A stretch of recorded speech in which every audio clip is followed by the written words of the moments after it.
കർത്താവിൻ്റെ സംരക്ഷണം. അത്യുന്നതൻ്റെ സംരക്ഷണത്തിൽ വസിക്കുന്നവനും സർവശക്തൻ്റെ തണലിൽ കഴിയുന്നവനും കർത്താവിനോട് എൻ്റെ സങ്കേതവും എൻ്റെ കോട്ടയും ഞാൻ ആശ്രയിക്കുന്ന എൻ്റെ ദൈവവും എന്ന് പറയും. അവിടുന്ന് നിന്നെ വേടൻ്റെ കെണിയിൽ നിന്നും മാരകമായ മഹാമാരിയിൽ നിന്നും രക്ഷിക്കും. തൻ്റെ തൂവലുകൾ കൊണ്ട് അവിടുന്ന് നിന്നെ മറച്ചുകൊള്ളും. അവിടുത്തെ ചിറകുകളുടെ കീഴിൽ നിനക്ക് അഭയം ലഭിക്കും. അവിടുത്തെ വിശ്വസ്തത നിനക്ക് കവചവും പരിചയമായിരിക്കും. രാത്രിയിലെ ഭീകരതയെയും പകൽ പറക്കുന്ന അസ്ത്രത്തെയും നീ ഭയപ്പെടേണ്ട. ഇരുട്ടിൽ സഞ്ചരിക്കുന്ന മഹാമാരിയെയും നട്ടുച്ചയ്ക്ക് വരുന്ന വിനാശത്തെയും നീ പേടിക്കേണ്ട. നിന്റെ പാർശ്വങ്ങളിൽ 1000 മരിച്ചു വീണേക്കാം, നിന്റെ വലതുവശത്ത് 10,000, എങ്കിലും നിനക്കൊരനർത്ഥവും സംഭവിക്കുകയില്ല.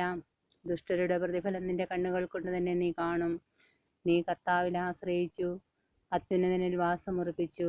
നിനക്ക് ഒരു തിന്മയും ഭവിക്കുകയില്ല, ഒരനർത്ഥവും നിന്റെ കൂടാരത്തെ സമീപിക്കുകയില്ല. നിന്റെ വഴികളിൽ നിന്നെ കാത്തുപാലിക്കാൻ അവിടുന്ന് തൻ്റെ ദൂതന്മാരോട് കൽപ്പിക്കും. നിന്റെ പാദം കല്ലിൽ തട്ടാതിരിക്കാൻ അവർ നിന്നെ കൈകളിൽ വഹിച്ചുകൊള്ളും. സിംഹത്തിൻ്റെയും അണലിയുടെയും മേൽ നീ ചവിട്ടി നടക്കും. യുവസിംഹത്തെയും സർപ്പത്തെയും നീ ചവിട്ടി മെതിക്കും. അവൻ സ്നേഹത്തിൽ എന്നോട് ഒട്ടി നിൽക്കുന്നതിനാൽ ഞാൻ അവനെ രക്ഷിക്കും. അവൻ എൻ്റെ നാമം അറിയുന്നത് കൊണ്ട് ഞാൻ അവനെ സംരക്ഷിക്കും. അവൻ എന്നെ വിളിച്ചപേക്ഷിക്കുമ്പോൾ ഞാൻ ഉത്തരമരുളും. അവൻ്റെ കഷ്ടതയിൽ ഞാൻ അവനോട് ചേർന്ന് നിൽക്കും.